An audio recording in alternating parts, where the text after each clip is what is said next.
дар ҳошияи амри президенти ҷумҳурии тоҷикистон ҷиҳати баргузории озмуни ҷумҳуриявии тоҷикон оинаи таърихи миллат дар донишгоҳи миллии тоҷикистон бо иштироки ҳайати олимону донишмандон ва раёсати донишгоҳ ҳамоиши илмӣ баргузор гардид. зимни сухани ифтитоҳӣ ректори донишгоҳ хушвақтзода қобилҷон хушвақт зикр намуд ки вақте академик бобоҷон ғафуров китоби таърихи мухтасари халқи тоҷикро соли 1947 таълиф намуд, дар тақризи он устод Садриддин Айнӣ ин падидаро ҳодисаи бузург номид. пешвои миллат муҳтарам Эмомалӣ Раҳмон дар пешгуфтори худ зимни муаррифии китоби тоҷикон онро шиносномаи миллати тоҷик ва заҳмати 30-солаи академик Бобоҷон Ғафуровро хидмати рустамона арзёбӣ карданд. чунин арзгузориҳо ба хидматҳои шоёни арбобони илму фарҳанг ҳикмати бузургонро бузургон зинда медорандро пеши назар меорад. месазад ки имрӯз мо низ аз иқдомҳои наҷиби роҳбари давлат бо гармии том истиқбол гирем ва ба хидматҳои бедариғашон баҳри саодату хушнудии миллат бо пайравии шоён ва фаъолияти аҳлонаву пурсамар дар рушду пешрафти ватани маҳбуб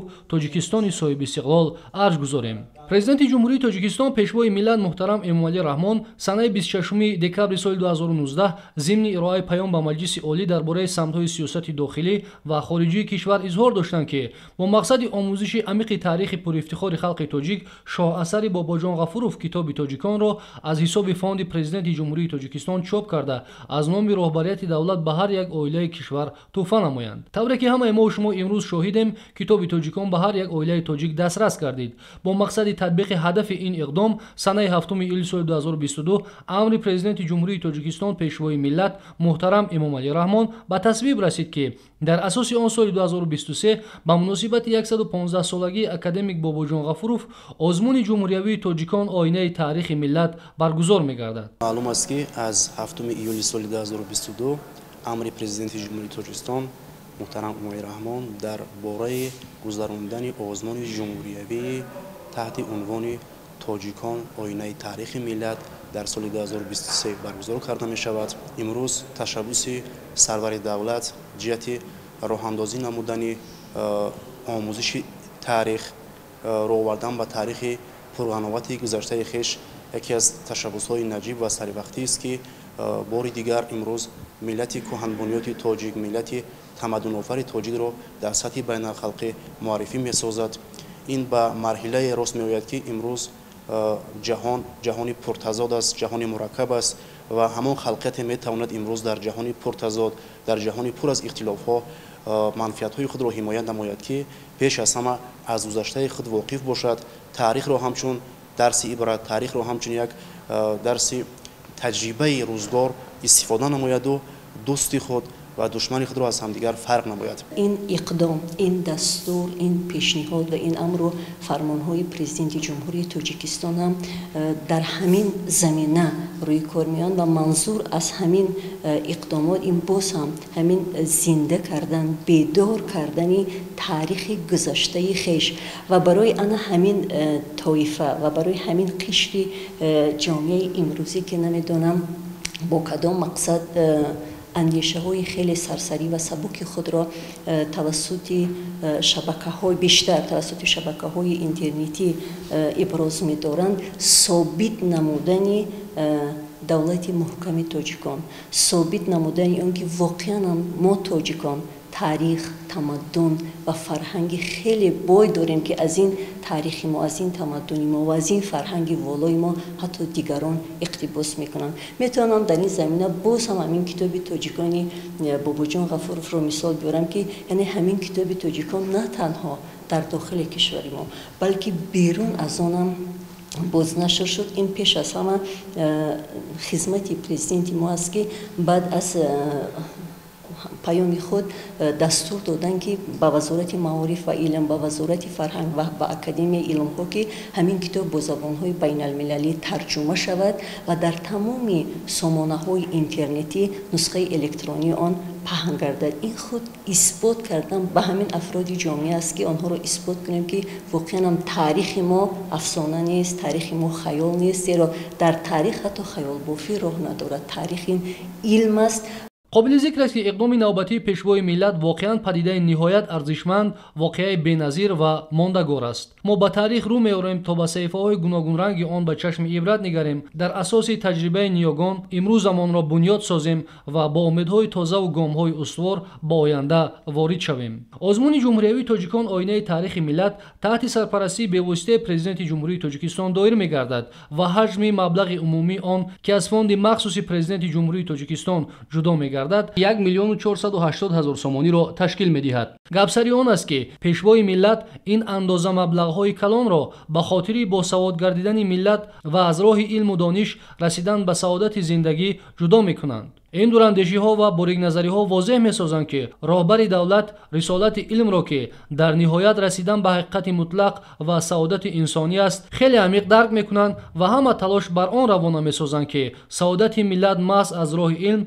و خرد انسانی تامین گردد. میتوان در این مورد دیگر تشبس‌های راهبر دولت را وابسته به برگزاری آزمون‌های جمهوریوی و پیشنهاد و تکلیف‌هایشان مربوط به تغییریابی اقلیم و با راه همکاری مشترک دولت‌ها کاهش دادن خطر عاقبت‌های این مشکلی بشری ذکر نمود که همگی از خرد ازلی و ذکاوت فطری این ابرمرد تاریخی شهادت می‌دهند. رکتور دانشگاه ملی تاجیکستان پروفسور خوشوقت‌زاده قابلجان خوشوقت ضمن سخنرانی خود چند نکته مهم را وابسته به برگزاری آزمون جمهوریوی تاجیکان آینه تاریخ ملت ذکر کرد. در عصر تکنولوژی اطلاعاتی که به اصلاح عصر تمدن اطلاعات نیز نام میبرند، مبارزه‌های اطلاعاتی چنانکه اساسی موقع جامعه‌ها گردیده است. ما به تاریخ رو می‌آوریم تا در مبارزه‌های اطلاعاتی با اطلاعات اشتراک نماییم که هویت ما را معرفی می‌کند و از منفعت‌های ملی و دولتی ما دفاع می‌نماید. یعنی تاریخ نیز اطلاعات است، معلومات است، به این منظور که در مجموع دانش‌های تاریخی ما در نبردهای اطلاعاتی همچون سپر خدمت نمایند. همان گونه که استاد صدرالدین عینی گفته بود ما باید تاریخ را همچون سپر استفاده بریم. بین این قدر مبارزه های شدید تاریخی، در بین این قدر مبارزه و جنجال های بین دولت های ابرقدرت، یگانه پدیده و یگانه عاملی که ما را از همه گونه خطر جامعه ایمی نگاه می دارد و استقلالیت و وحدت ملی ما را باز هم تحکیم می بخشد، همین آموزش علم تاریخ و کتاب تاجیکانی باباجان غفوروف هست. و باباجان غفوروف در تاریخ شخصیتی هست که در عمر با برکت خود برای ملت تاجیک یک شاه اثری را تقدیم نمود که دیروز ملت تاجیک را به امروزش را به فرد درخشان پیوست نمود. اگر ما با کتاب علامه باباجان غفوروف با از نطق دقیق و صحیح نظر افکنیم، در این کتاب تمام پهلوهای ملت تاجیک در 4 دوره تاریخی مورد تحقیق و آموزش علمی قرار گرفته است و باباجان غفوروف در این شاه اثر خود 4 دوره تاریخی خلق تاجیک را دوره قدیم عصرهای میانه و دوره نوین را در اساس سرچشمه‌های تاریخی خیلی خوب آموخته و تحقیق کرده است و آموزش تاریخ تاجیکانی باباجان غفوروف و آزمونی که امروز از جانب پیشوای معظم ملت برای مردم تاجیک اعلان گردیده است یک آزمونی هست که روحیه ما را در راه بیداری ملت مستحکم و استوار می‌گرداند و هر نفری که البته در این آزمون اشتراک می‌کند به شبهه از تاریخ و تمدن پرغناوت ملت آگاه می‌گردد و همچون یک شخص سالم و همچون یک شخص ملی در جامعه تشکل می‌یابد و بزرگی کتاب علامه باباجان غفوروف تاجیکان در آن هست که شخصیت ملی را تربیت می‌سازد، شخصیت ملی را به وایه می‌رساند. واقعا تاجیکان یک پدیده انقلاب انگیزی ملی است و طوری که همگی آگاه هستیم در زمان نو و عمیق‌ترش امروزها در معرض توجه حکومت کشور خاصتا پرزیدنت جمهوری تاجیکستان پیشوای معظم ملت محترم امام علی رحمان پژوهش ژرف کتابی تاریخ‌نگار، سیاستمدار و خاورشناس ورزیده علامه باباجان غفوروف قرار دارد. منظور از این رو آوردن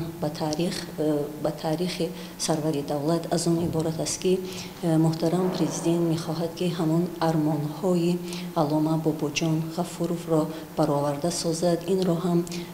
در زمینه خودشناسی ملی و در زمینه استقلال خواهی ملی و طوری که همگی باز هم می‌دانیم پرزیدنت جمهوری تاجیکستان محترم امام علی رحمان برای بازنشر کتاب تاجیکان دستور دادند و منظور از این دستور باز هم همون استقلالخواهی ملی و رو آوردن به تاریخ گذشته و بنیاد و احیای گذشته است. حالا ما در شب و روز راجع به آزمون مذکور اندیشه‌رانی میکنیم که آزمون از جانب دایره‌های گوناگون جامعه شهروندی بررسی میشود، ولی وقتی که آزمون برگزار میگردد و در نهایت مقصد میبینیم که یک جوان تاجیک یا یک عضو جامعه تاجیکستان دیگر در جنگ‌های اطلاعاتی نه به اطلاعات پوچ و بی ارزش یا کم ارزش بلکه با برهان قاطع با بهره‌مندی از کتاب تاجیکان برآمد میکند و استوارانه منفعت‌های دولت و ملت و دستاوردهای زمان صاحب استقلالی را با نگاه انداختن به سرگذشت‌های تاریخ نیاگان دفاع می‌نماید. غیر اختیار به اراده متین و نگاه بکر و دوراندیشانه پیشوای ملت محترم امام علی رحمان احترام مخصوص را قائل می‌شویم. آزمون جمهوری تاجیکان آینه تاریخ ملت نه تنها گرویش جوانان را به گروه‌های منفعت‌جو و تندخو و اغوا انگیز و جدای انداز پیشگیری می‌کند، بلکه آنها را به مبارزه‌های بی‌امان علیه جریان‌های رادیکالی وادار می‌سازد. آزمون جمهوری تاجیکان آینه تاریخ ملت تدبیر مبرم و سریوقتی است که ساختار شعور روزمره ساختمان داده شده را به وجود می آورد و تشکل می دهد. یعنی دانش‌های تاریخی ما به شعور مقرری ما راه می یابند و دایره تفکر و اندیشه ما را می سازند و در همین حاشیه ما رفتار می کنیم. به شبه تاریخ به خاطر بیدار نمودن حس خودشناسی و خودآگاهی در دل هر یک جوان و نسل‌های نوروزی امروزه و جامعه تاجیکستان نقش بغایت کلان دارد و یکی از اثرهایی که محض به خاطر بیدار نمودن هویت ملی جوانان نقش بارز دارد این شاهسر علامه باباجان غفورов تاجیکان میباشد که محض تاریخ تاجیکان را به طور برجسته انعکاس نموده است و محض انعکاس تاریخ، فرهنگ، تمدن در اساس موادهای ارخئولوژی و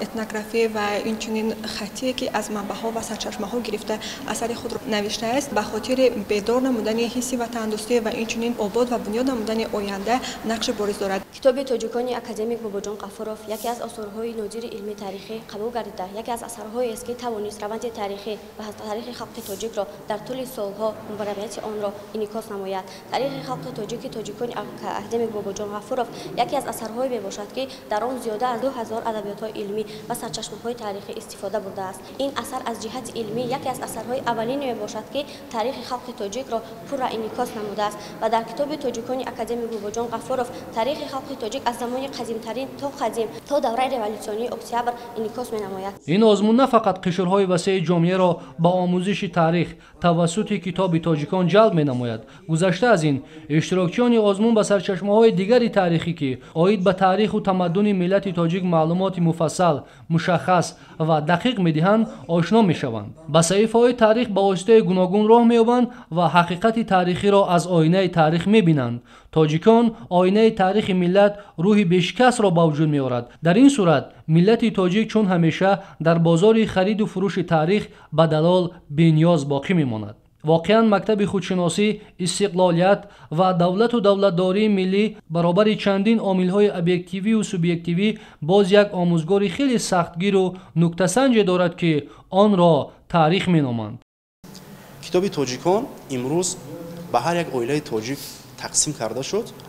و در این حاشیه باز برگزار نمودن آزمون معنای آن را دارد که بار دیگر از این کتاب خواننده تاجیک تمام قشرهای جامعه تاجیکستان یعنی که دیدن نمایند، بار دیگر از تمام صحیفه‌های مبرم تاریخ خود واقف باشند و توانند که امروز نقش خود را در راه اعمار دولت حقوق بنیاد، دولت یگانه و جامعه شهروندی گذارند و محض تاریخ، محض آموزش تاریخ و صحیفه‌های همین درخشان تاریخ خلق تاجیک امروز امکان می‌دهد که ما در جامعه امروزه در منطقه در روبروی تمام تضادها، در روبروی تمام همون مرکبی‌هایی که به آن روبرو می‌گردیم موقع خود را جدا معین نماییم، منفعت‌های ملی را حفظ نماییم و تاجیک بودن خود را همیشه احساس نماییم و برای این ملت و این دولت همیشه در خدمت باشیم. چون که ما امروز با نام تاجیک دولت داریم، با نام تاجیک ما را میشناسند و کتاب تاجیکانی باباجان غفورov این یک گام بزرگی بود که در سالهای 70 و 80 عصر 20 الکی بار دیگر با جهانیان ملت تاجیک را همچون یک ملت صاحب فرهنگ، صاحب تاریخ، صاحب تمدن معرفی کرد. همون روندی که қариб буд ки таъриху тамаддун таърихи ниёгони худ ба фаромӯшӣ рафта буд. бори дигар бобоҷон ғафуров ана ҳамин бо иншои китоби тоҷикон омӯзиши таърихро эҳё кард, таърихи миллатро рӯи коғаз овард, то ин ки ҳар як қишри ҷомеа, ҳар як аъзои ҷомеа аз анамун равандҳои пуртазод, равандҳои мухталифи сипарӣ намудаи ниёгони худ воқиф бошанду дар асоси он ҳамин таҷрибаи таърихӣ имрӯз манфиатҳои миллӣ, манфиатҳои давлати тоҷикистонро ҳифз намоянд. استقلالiyت ما این پیش از همه برای ما مردم تاجیک بسیار چیزها را، بسیار دستاوردها را که این هم پیش از همه با سعی و تلاش های سرور دولت ما پیشوای ملت محترم امام علی رحمان روی کار آمده ایستاده است. همه این گمان میکنم که از برکت همین استقلالیتی که ما آن را به دست آوردیم روی کار آمدند. در جنبش همایش رکتور دانشگاه ملی تاجیکستان پروفسور خوشوقت‌زاده قابلجان خوشوقت تاکید داشت که در پیروی به اقدام‌های پیشوای ملت محترم امام علی رحمان تا سال 2023 آزمون جمهوریوی تاجیکان آینه تاریخ ملت در حدود دانشگاه دوری دانشگاهی آزمون جمهوریوی تاجیکان آینه تاریخ ملت برگزار می‌گردد. همزمان با مقصد ارج گذاشتن به خدمت‌های شایان پرزیدنت جمهوری تاجیکستان محترم امام علی رحمان در راه دستیابی به سعادت روزگار مردم از راه علم و دانش و آموزش تاریخ گذشته نیاگان خود در دانشگاه ملی تاجیکستان آزمون جمهوریوی از روی اثر پیشوای ملت محترم امام علی رحمان تاجیکان در آینه تاریخ برگزار می‌گردد.